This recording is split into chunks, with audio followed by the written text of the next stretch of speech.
Judiciaire, c'est tous les matins sur Radio J en compagnie de Michel Zerbi. Bonjour Michel. Bonjour Ilana.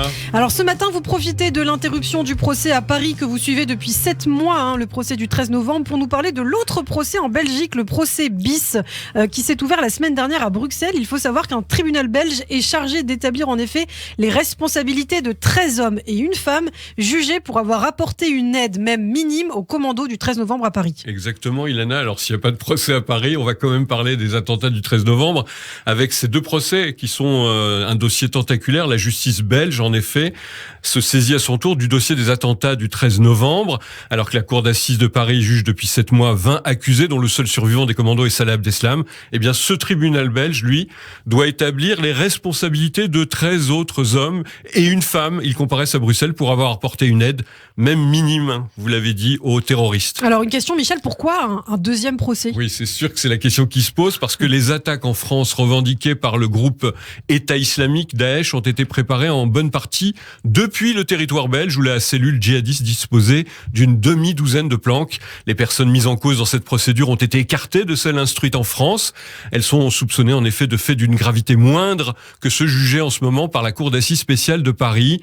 12 prévenus d'ailleurs comparaissent libres à Bruxelles et 2 autres sont jugés par défaut, car donnés morts en Syrie. La plupart, il faut le savoir, gravitaient dans l'entourage de Salah Abdeslam et d'Abdelmid Abaoud, le coordinateur des attentats parisiens et même des 2 frères El Bakraoui, le cousin du cerveau des attaques Oussama Attar. Alors, qui sont tous ces hommes justement qui sont jugés ? Alors, on va pas parler de tous ces hommes, mais bon, ils sont 11, dont Youssef Bazarouj, présumé mort. Ils doivent répondre de participation aux activités d'un groupe terroriste, ce qui leur fait encourir jusqu'à 5 ans de prison. L'un d'eux, Abid Aberkan, est jugé pour avoir caché Abdeslam dans la cave du domicile de sa mère à Molenbeek. Alors, justement, on va poursuivre, on va parler de ce procès. La question cruciale, avait-il connaissance des projets terroristes ou de la radicalisation islamiste des auteurs de ces attentats de Paris et de Bruxelles ? Voilà, ça c'est la vraie question importante de ce matin. C'est tout l'enjeu de ce procès. Selon l'accusation, Youssef El Ajmi ne pouvait ignorer qu'Ibrahim El Bakraoui voulait à tout prix rejoindre la Syrie à partir du sol turc.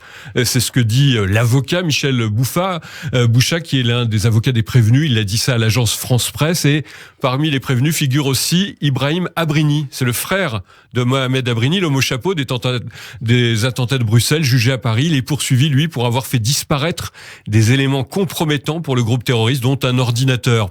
Et puis un autre suspect, considéré par l'accusation comme le dirigeant de ce groupe, encore lui, jusqu'à 15 ans ferme. Il s'agit du deuxième prévenu, jugé par défaut. C'est un belgo-ivoirien, Sami Djehou, qui serait mort en Syrie. Il comptait parmi les hauts responsables de l'État islamique. Il y a une femme dans le dossier, c'est d'ailleurs l'épouse de Farid Karkash qui est jugée à Paris. Elle est jugée pour la confection et la délivrance de ses faux papiers. Alors les parties civiles, pour le coup, sont moins nombreuses.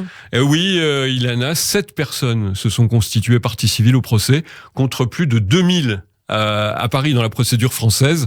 Le procès qui se déroule à l'ancien siège de l'OTAN, rebaptisé Justicia, est placé évidemment sous haute protection policière. Il doit se poursuivre jusqu'au 20 mai, à raison de 2 ou 3 journées d'audience par semaine. Alors on ne pourra pas y être en même temps qu'à Paris. Sauf imprévu, le tribunal compte rendre son verdict, son jugement le 30 juin au plus tard, c'est-à-dire quelques jours après le verdict du procès parisien.